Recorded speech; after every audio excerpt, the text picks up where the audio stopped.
The price of greatness. A motivational voiceover script. Wake up. Not tomorrow.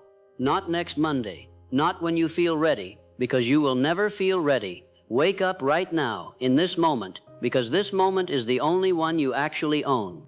Somewhere out there, someone with less talent than you, less money than you, fewer advantages than you, is working right now while you're still deciding whether today is the day you finally start. And that's the gap. That's the whole gap between the life you're living and the life you say you want. It isn't talent, it isn't luck, it's who's willing to move first. Let me tell you something nobody wants to hear. Nobody is coming to save you. Not your parents, not your boss, not some lucky break, not a viral video, not a stranger who discovers you and changes your life overnight. That story is rare, and you are not entitled to it. What you are entitled to is the truth, and the truth is this. Your life is built one decision at a time, by you, starting today, or it isn't built at all. You keep waiting for motivation to strike like lightning, but motivation is a liar. It shows up for a few days and disappears the moment things get hard. Discipline doesn't lie. Discipline shows up when you're tired, when you're bored, when nobody's watching, when there's no applause, no likes, no one keeping score but you. Motivation gets you started. Discipline gets you there. So stop waiting to feel like it. Feelings are unreliable narrators. You don't need to feel ready. You need to be willing. Willing to be uncomfortable. Willing to be embarrassed while you're bad at something. Willing to fail in front of people who used to believe in you and now doubt you. Willing to keep going when the only person clapping for you is the version of yourself you haven't become yet. Here's the truth about pain. You are going to feel it either way. The pain of discipline or the pain of regret. One weighs a few pounds, the other weighs a lifetime. Choose the one you can put down at night. Think about where you actually are right now, not where you wish you were. Not the highlight reel you show people, the real version. Are you proud of it? If you're not, that's not a reason to spiral into shame. It's information. It's a signal telling you exactly what needs to change. Shame keeps you stuck. Honesty moves you forward. So be brutally honest with yourself today. Say it out loud if you have to. I am not where I want to be. I have not been giving this everything I have. I have been coasting, hiding, making excuses, telling myself a comfortable lie because the truth felt too heavy to carry. That's fine. That was yesterday. Today you pick the weight back up. People love to talk about talent like it's the deciding factor. It isn't. Talent is common. Walk into any gym, any studio, any office, and you'll find people with more raw ability than you. What's rare is the one who shows up when it's raining, when they're heartbroken, when their body aches, when the results aren't coming fast enough, when everyone around them has quit and gone home. That person isn't more gifted, they're just more stubborn. They decided a long time ago that quitting wasn't an option they were going to consider, so they stopped wasting energy debating it every single day. You don't need more inspiration. You have watched enough videos. You have read enough quotes. You have listened to enough people tell you that you're capable of greatness. At some point, consuming motivation becomes its own form of procrastination, a way to feel like you're making progress while you sit perfectly still. The information you need, you already have. What you're missing is the action. So here's what I want you to do. Stop overthinking the next 10 years and start respecting the next 24 hours. Big goals are intimidating because they live far away in the future, wrapped in uncertainty. But today, this single day, is small enough to actually control. You can control whether you get up early. You can control whether you follow through on the thing you said you'd do. You can control whether you speak to yourself with respect instead of contempt. Win today, and tomorrow becomes easier to win.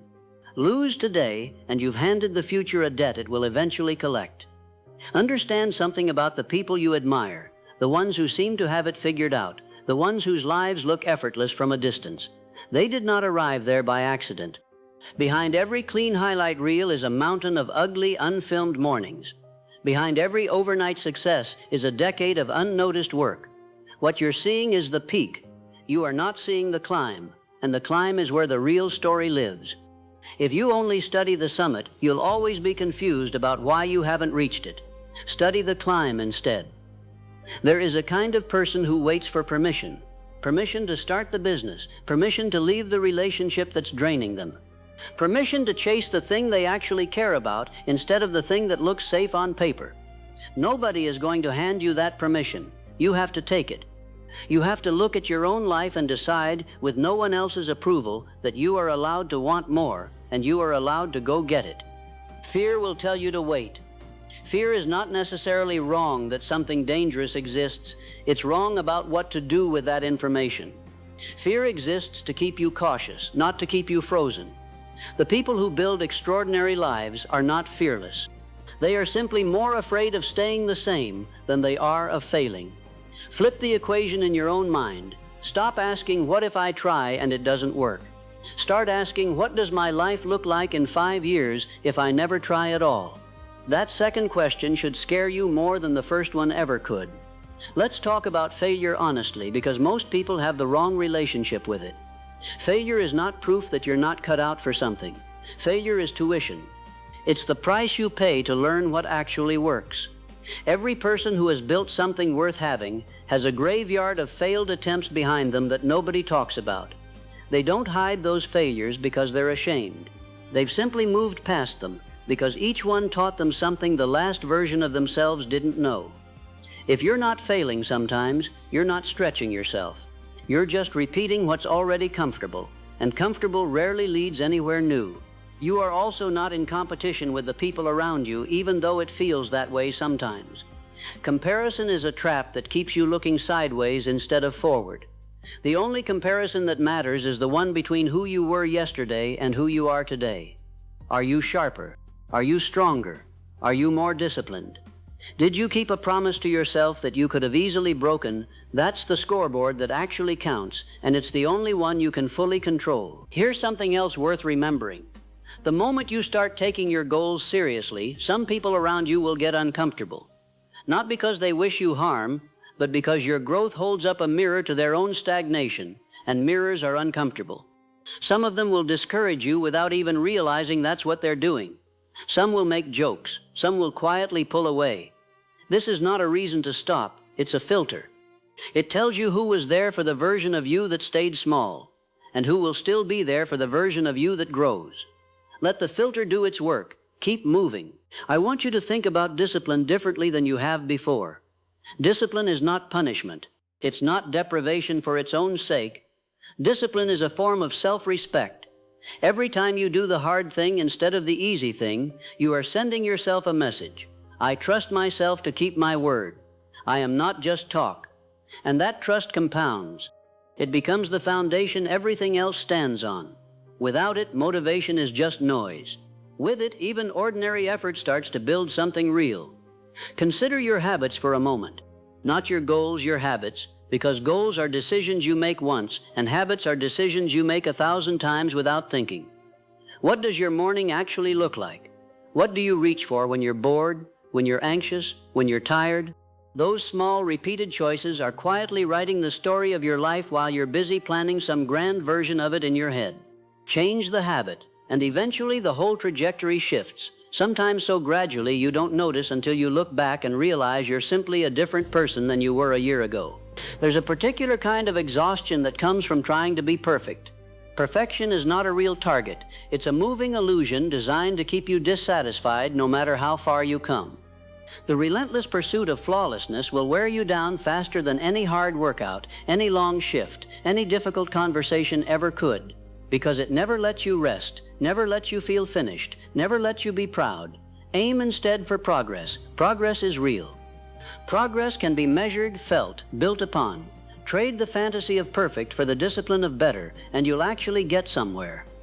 Let's talk about the voice in your head, because you already know the one I mean. The one that tells you you're not enough, that you're behind, that everyone else has it figured out and you're the only one struggling. That voice is loud, but it is not accurate. Nearly everyone carries a version of that same voice. The people who seem confident have simply learned not to let it drive. You don't need to silence it completely. That might not even be possible.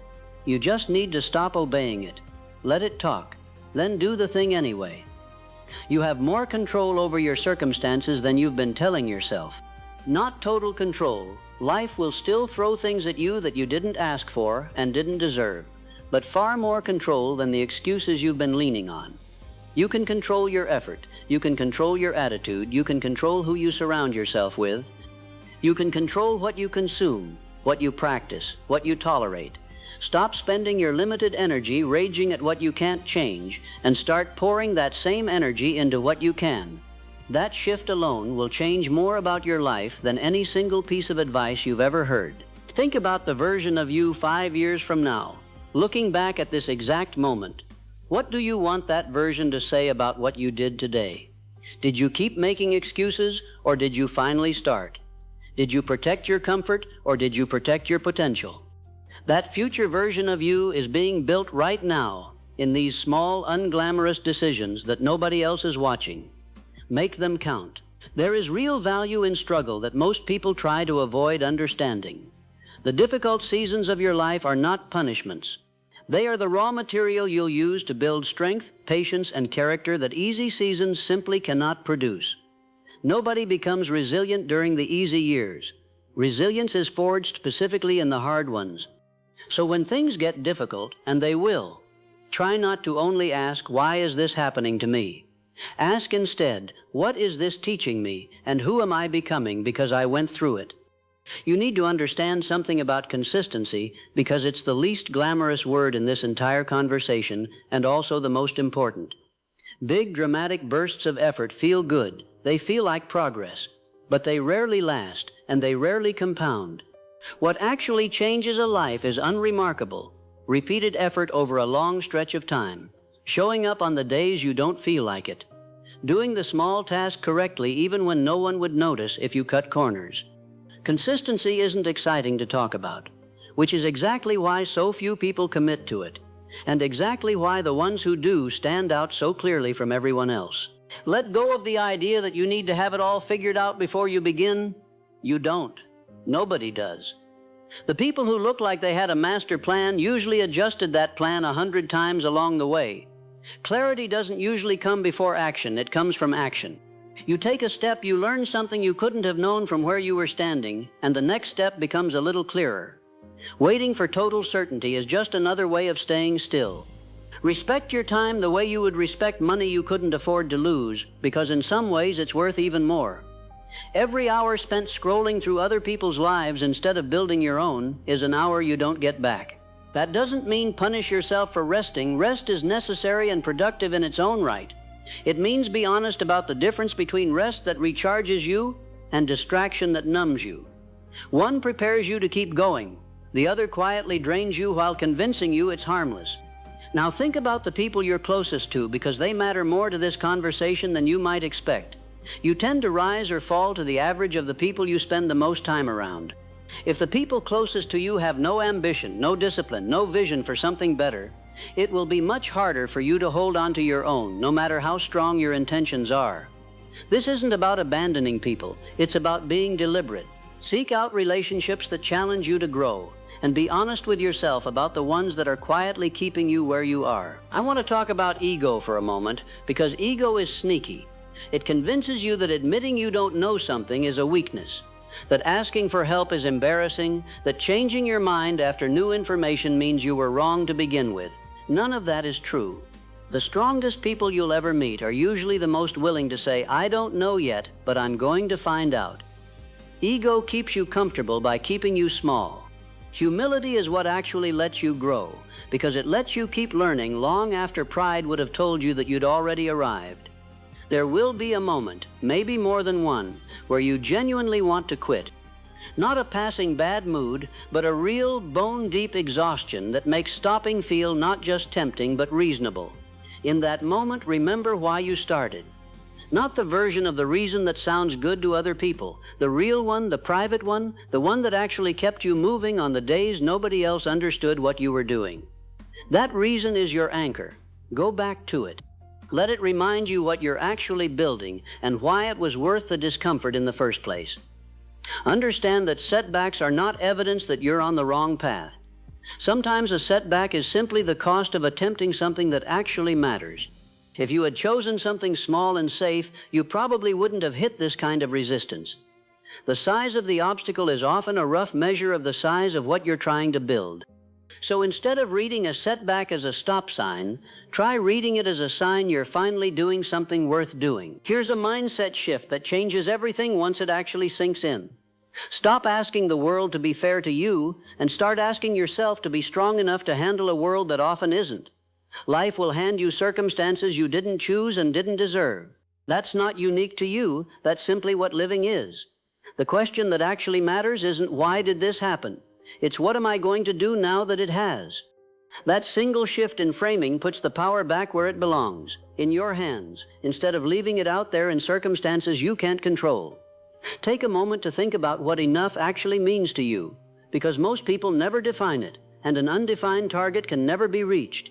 If you don't know what enough looks like, you'll chase forever without ever feeling like you've arrived.